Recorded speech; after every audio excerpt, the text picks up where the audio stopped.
Viens voir, Omer. Je pense qu'on devrait assister à ça. Arrive! Arrive! Quoi? T'as-tu trouvé quelque chose? Ouais, je viens de trouver notre prochain atelier. Les directives personnelles. Une étude Phénoménololo, pourquoi je devrais assister à ça? Ben, parce que c'est la seule conférence qui reste dans la liste des conférences du Congrès. Et parce que ma femme m'a mis un crochet à côté du titre dans le programme. Puis ta femme, elle sait-tu ce que c'est une étude phénoménololo? Évidemment. Puis toi, sais-tu ce que c'est une étude phénoménololo? Hein? Oui, mais c'est trop long à t'expliquer. Hein? Allons-y.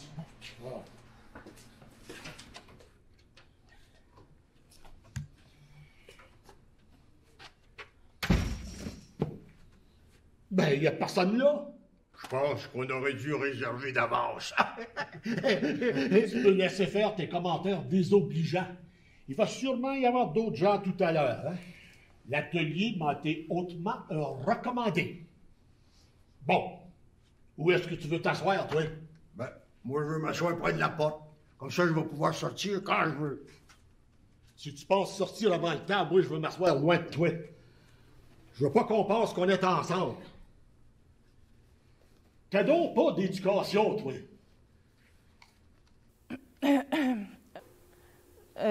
Bonjour. Bonjour.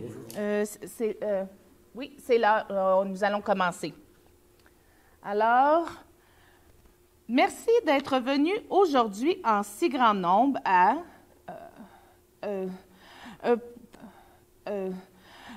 pour assister à l'atelier juridique sur les directives personnelles organisé par l'Association des juristes d'expression française de l'Alberta, l'AGEFA.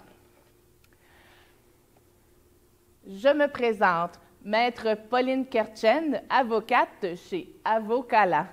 Je suis très heureuse de collaborer aujourd'hui avec l'AGEFA dans le cadre de son projet « Les directives personnelles, une étude phénoménologique » financée par le gouvernement du Canada par le biais du programme Nouveaux Horizons pour les aînés.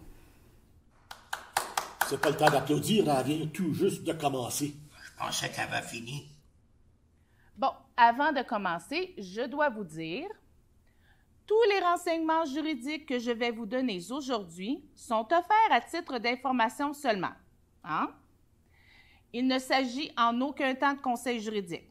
Je vous invite à parler avec le personnel de la GEFA après la présentation si vous avez besoin d'un avocat. Compris? Absolument.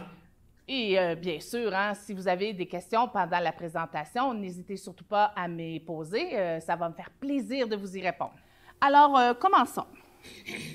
Puis juste l'encourager à finir plus vite. Ben non, à vite commencer. Mon Dieu, on sortira jamais d'ici. Est-ce que quelqu'un sait ce que sont les directives personnelles? Oui, c'est quand ma femme me dit quoi faire. Non, pas tout à fait, hein, ça? Non. Vous connaissez pas ma femme? Mon cher ami, les directives personnelles n'ont rien à faire avec ta femme. Les directives personnelles, ce sont les instructions pour tes funérailles. Malheureusement, non, hein? Oh, mais c'est ce que beaucoup de personnes pensent, hein?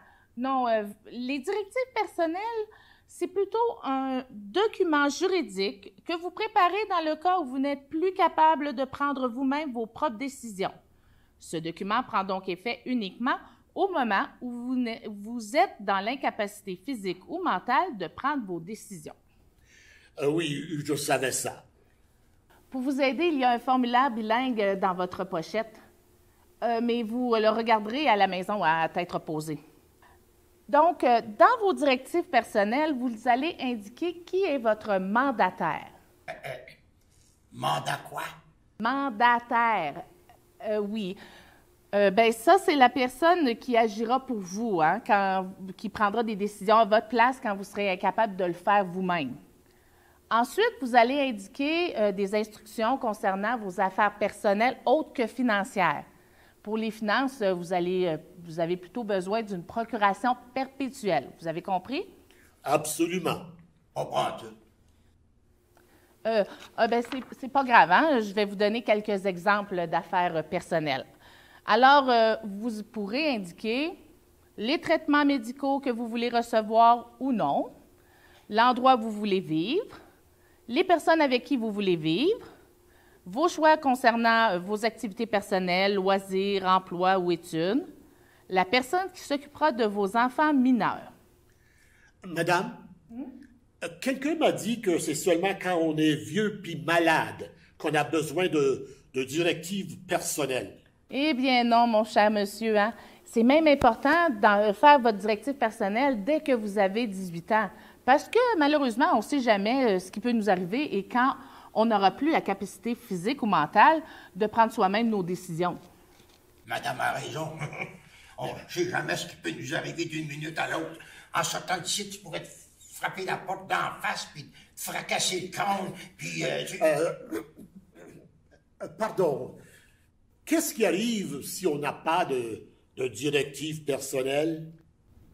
Excellente question. Merci, monsieur.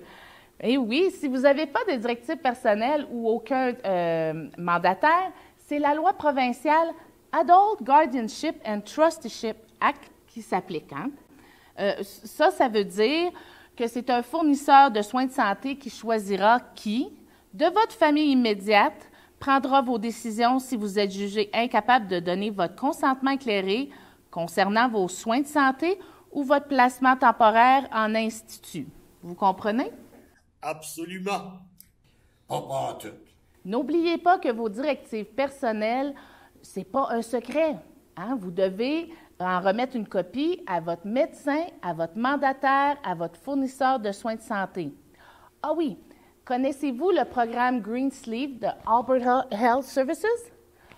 Non, bien, c'est pas grave, hein? Il y a justement de l'information dans votre pochette. Une Green Sleeve, c'est une enveloppe de plastique dans laquelle vous glissez, entre autres, vos directives personnelles et puis vous la mettez dans le réfrigérateur. Ah, tu mets ton testament dans le fridge avec la salade. C'est pas ton testament que tu mets dans le fridge, c'est tes directives personnelles. Oui, monsieur a bien raison. Ce sont vos directives personnelles que vous y glissez, hein? Et les ambulanciers vont souvent chercher cette enveloppe à leur arrivée chez vous. Aussi, il est fortement recommandé d'enregistrer vos directives personnelles dans le nouveau répertoire du gouvernement afin que tout professionnel de la santé puisse y avoir accès. Le personnel de la GEFA a aussi mis des détails à ce sujet dans vos pochettes. Page 7. Page 7. Bien, je vous remercie de votre attention aujourd'hui. Quoi? C'est déjà fini? Je commençais juste à m'intéresser. Et merci à vous, Maître Ketchum. Ketchum.